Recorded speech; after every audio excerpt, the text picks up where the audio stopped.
Oke, kembali lagi bersama gua Lakmen di sini di episode 10 part kedua. Gua akan melanjutkan dulu ya. Kita lanjutin dulu deh tentang tenaga honor ini. Jadi dalam UASN memang tidak secara eksplisit disebutkan bahwa gaji pegawai honorer harus sesuai dengan upah minimum. Akan tetapi, upah minimum adalah kebijakan pemerintah untuk memberikan penghasilan yang memenuhi penghidupan yang layak bagi kemanusiaan. Oleh karena itu, sudah sepantasnya gaji pegawai honorer tidak lebih rendah dari upah minimum. Ada berbagai sumber juga yang gue cantumkan di sini, yaitu ada dari pasal 1 sampai ke 4 tentang UASN, ada pasal ke-22, dan seterusnya. Bisa teman-teman baca di sini. Jadi memang seperti biasa pemerintah ataupun dalam keputusan ini bermain di dalam ranah abu-abu seperti biasa. Memang betul tidak disebutkan secara eksplisit di dalam UASN bahwa gaji pegawai honor itu harus sesuai dengan upah minimum, memang betul. Tapi ya gimana ya? Ya ya kadang-kadang memang akademis akademisi dengan praktisi itu terkadang terkadang ataupun seringnya tidak sinkron. Tidak sinkron akademisi dengan praktisi. Gue menganggap akademisi itu yang salah satunya yaitu pembuat kebijakan, tidak mengetahui kondisi di lapangannya seperti apa. Memang betul, gue yakin dan gue paham juga akademisi memikirkan kesejahteraan praktisi dalam hal ini, dalam konteks ini yaitu guru-guru.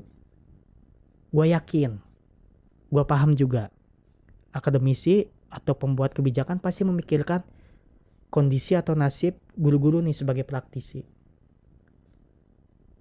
Tetapi sayangnya kecil sekali ruang lingkup yang digunakan oleh akademisi untuk mengetahui kondisi di lapangan yang terjadi, yang dialami oleh praktisi ataupun guru.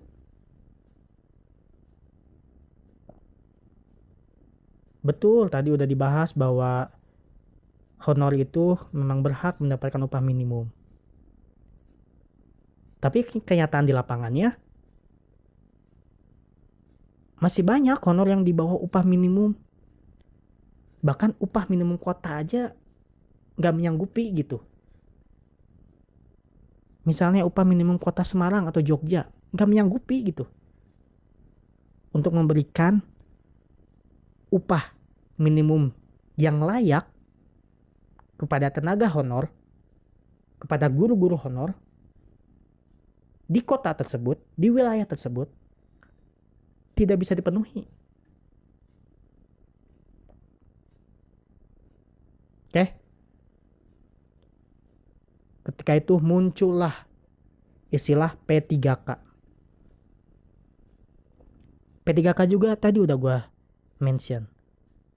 Yang memenuhi syarat tertentu. Nanti akan gue bahas juga tentang P3K. Tapi gue harap lu ingat-ingat nih.